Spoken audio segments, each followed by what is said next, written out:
What's up, you guys? It's Graham here. So most people are broke, but they don't even know it yet. Here's the thing. When it comes to money, it's extremely obvious that the financial gap is quickly widening between the rich and the poor. And once you fall behind, it's almost impossible to catch back up. Like the difference between being in the top 1% and the bottom 10% could all come down to one decision that you've already made without even realizing it. That's why it's so important that we break down the average income and net worth by every age so that you could see exactly how you stack up, how you could get yourself ahead as fast as possible, and the easiest steps that you could take today to build substantial wealth, because most people have no idea just how easy it is to build a ton of money. And by the end of the video, you're going to have a complete blueprint for achieving financial freedom, even if you're starting out with absolutely nothing. Although before we go into that, if you appreciate videos like this, it would mean the world to me if you invested in the like button or subscribed if you haven't done that already. It's totally free. It takes you a split second. It helps out the entire channel tremendously. And as a thank you for doing that, I will do my best to read and reply to as many of your comments as I can.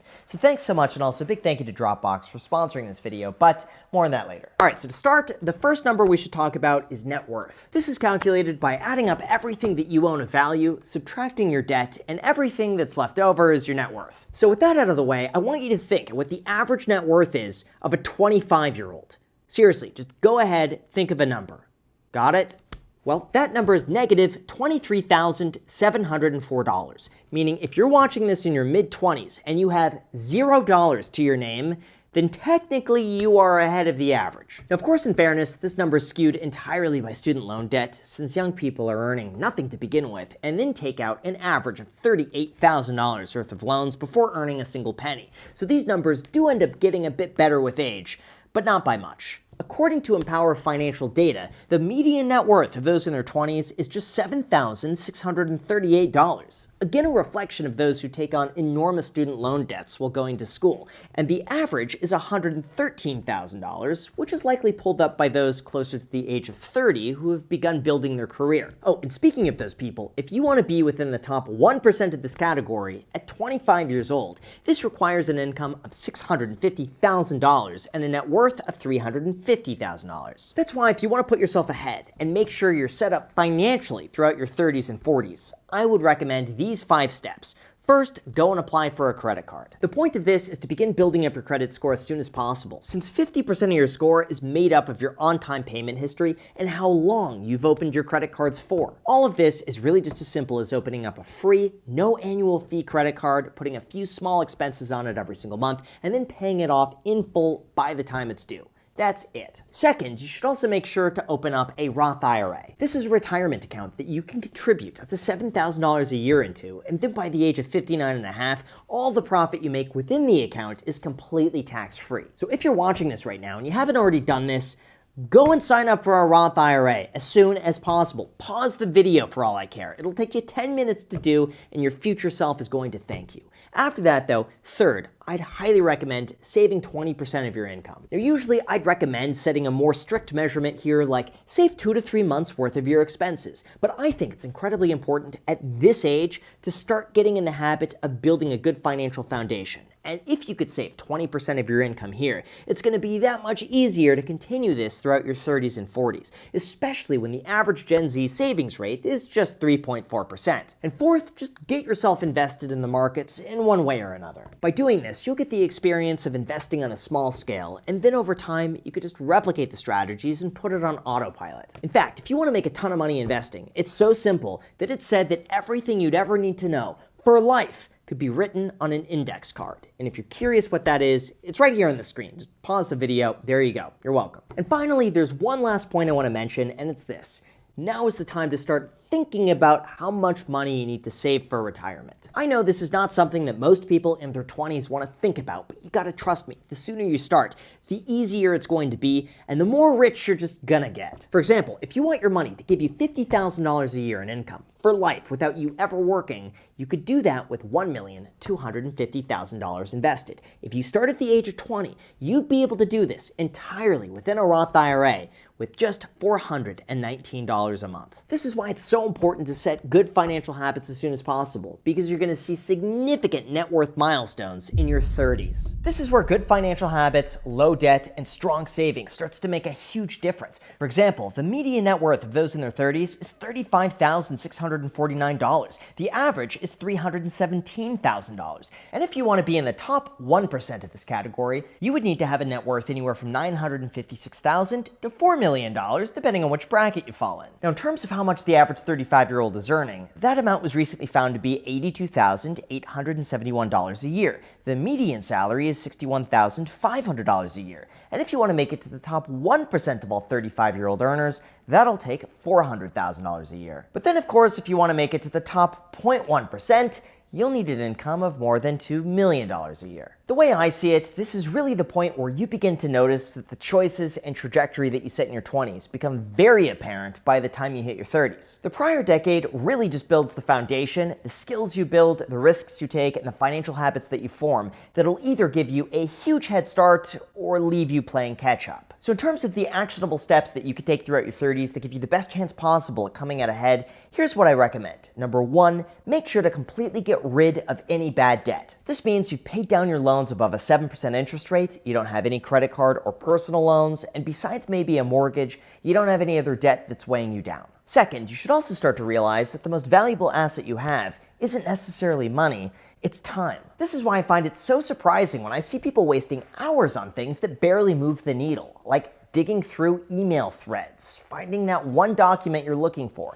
or going between 5 different apps to find what you need. It's ineffective, it's inefficient, it breaks your focus, and it literally costs you money. No joke, I think it's pretty safe to say that we've all been there at some point, which is why my favorite solution is our sponsor, Dropbox Dash. This is genuinely one of the few tools that makes your workday cleaner, faster, and more organized. How? Well, Dropbox Dash is AI-powered search and organization that connects all of your work applications in one place so that you could quickly find, organize, and securely share content with the right people without wasting time. Like, here's what makes it incredible. First, Dash searches all of your content in one place, from work tools like Dropbox, Gmail, Google Drive, OneDrive, Google Calendar, Slack, you name it, to find what you need. This means whether it's a document, video, or upcoming meeting, just type in what you're looking for and it shows up fast. You don't even have to remember where it is. Second, you could chat with Dash. So instead of opening up 10 tabs to find an answer, I could type in a question like, which podcast are we posting this Sunday? And from there, Dash finds and summarizes an answer from all of my connected content. It even links to the source so I could double check for accuracy. And for anybody running multiple projects or teams, stacks are a total game changer. I've got one for YouTube, one for the podcast, and one for just contracts. Everything is organized and shareable with just a single click. Then finally, there's the start page, where everything is viewable in one place, from upcoming meetings, recently updated documents, go-to links, and even one-click joins for Zoom and Teams. Plus, the best part about Dash is that it works across desktop, mobile, and browser, so you could use it wherever you're working. So if you're serious about building something, whether it's a business, a brand, or just staying on top of everything,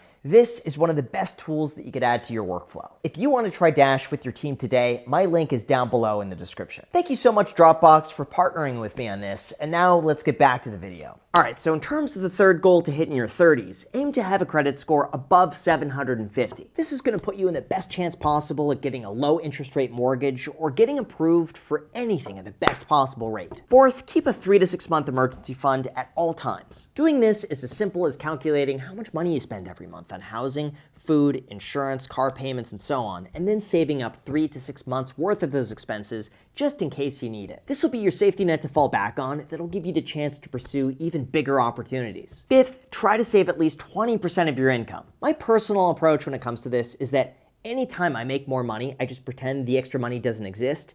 I sock it away, and then I live exactly as I have been, except now I'm able to increase my savings rate. I don't even notice it. And 6, if you want to be on track for retirement, by 35, your net worth should be 4 times your annual expenses or 2 times your annual income. When it comes to this, Mr. Money Mustache has the perfect chart that shows you exactly how much you need to save in order to retire. For example, someone who saves 10% of their income could retire after 51 years, while someone who saves 40% could retire in 22 years. By viewing everything from this perspective, you should have a better understanding of exactly how much you need to make and save in order to one day retire or stop working if you want to. Although in terms of when these numbers really begin taking off, let's talk about the average net worth throughout your 40s. This is where you start to enter into what's called your peak earning years, which typically happens between the ages of 45 and 54. For instance, the median net worth throughout your 40s is now $125,000. The average increases all the way to $791,000. The top 1% requires a minimum of $6.5 to $8.4 million.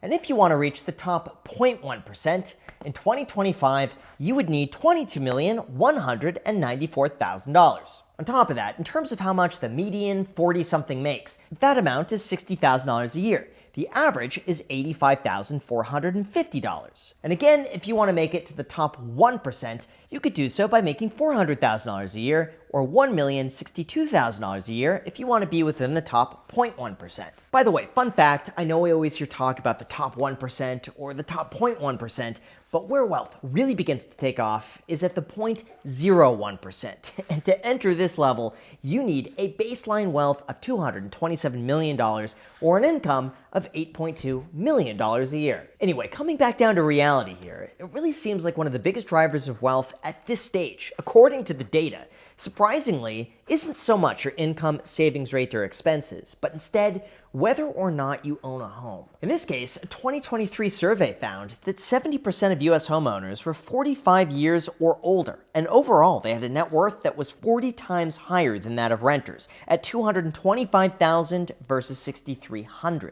Of course, you could also argue that those who have higher income, a higher savings rate, good credit, and a long-term mindset are more likely to buy a house in the first place, which could skew the data. But regardless of that, number one, you should consider buying a home if the numbers work. I'll admit, this one is certainly not required, but long term, it will give you a lot more stability throughout retirement. If you own a home that's paid off, you're not going to be at the whims of a landlord, and long term, values have trended higher. Of course, we're also in a very unique time these days, where renting is the cheaper option throughout all 50 major US cities, and there's never been a larger homeowner burden in history than there is now. But it is worth at least looking into.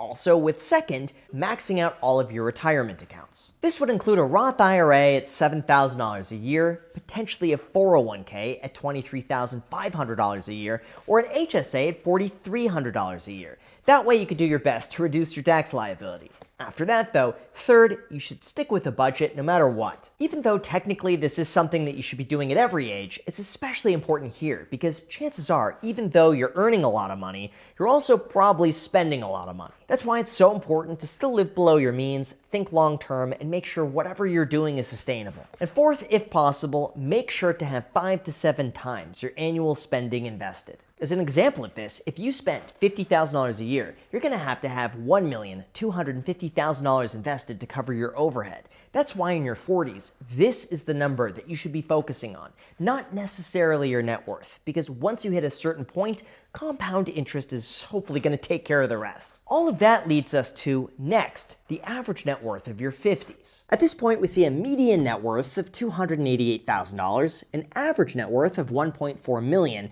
and a top 1% net worth of $13 million for those in their early 50s to $15 million for those in their late 50s. Separate from that, what's interesting is that your income throughout your 50s really doesn't differ that much from the income throughout your 40s. In fact, the median salary here is still around $60,000 a year. The average is around $77,000 a year, while the top 1% earn around $400,000 to $500,000 a year. The top 0.1% even earn a very similar $1.4 million annually. Now, by this age, most experts recommend that you have 6 times your annual salary saved and invested for retirement.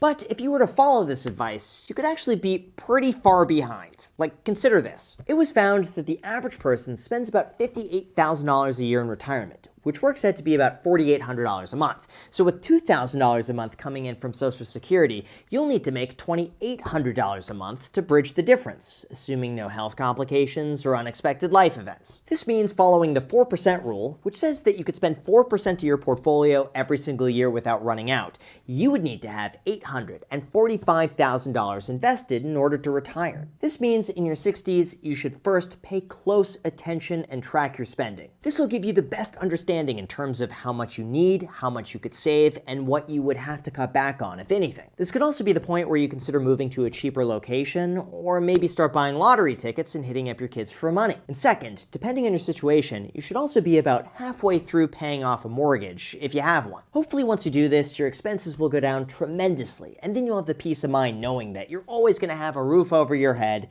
no matter what happens. And finally, we have the net worth in your 60s, which is where numbers begin to peak, and in some cases, actually begin to go down as you begin scaling back. Like, as you could see, the median net worth is $439,000. The average has grown all the way to $1.7 million thanks to compound interest. And if you want to be in the top 1%, it's a net worth of $17 to $22 million, which tends to be where these numbers max out. For example, every age bracket at this level and above, from median, average, and top 1%, decline, likely as people work less and begin spending down their money. However, a few things in this age range will probably begin to happen.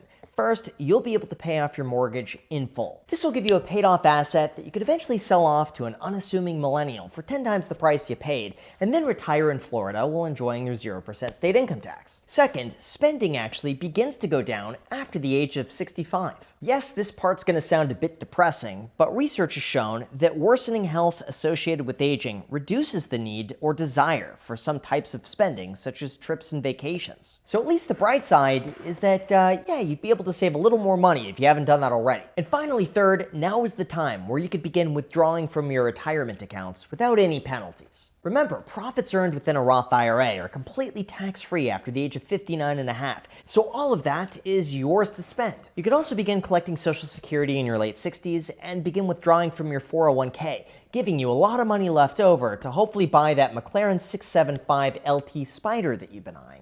Just kidding. Anyway, all of this is just to get you to realize that even though net worth is important, a more reliable indicator at the end of the day is simply how much you have invested versus how much money you spend. Like, I know it's an extreme example, but it's entirely possible for someone to make $50 million a year and be completely broke because they spend everything that they make, versus another person who's financially free making $70,000 a year because they own everything outright. This is why it's so important to live below your means, be very intentional about how much you spend, and make sure to invest for the future as early as possible. It really doesn't matter if you're the top 1% making $500,000 a year if you're spending $500,000 a year. In that case, the person making $50,000, saving $20,000, is way wealthier when you really get down to it. All of this is about starting as soon as possible, even if you're behind, and then working within your means to achieve whatever goal that you set out to get, even if that's subscribing and hitting the like button if you haven't done it already. So thanks so much for watching, and also a big thank you again to Dropbox for sponsoring this video. I have genuinely been using them for over a decade now,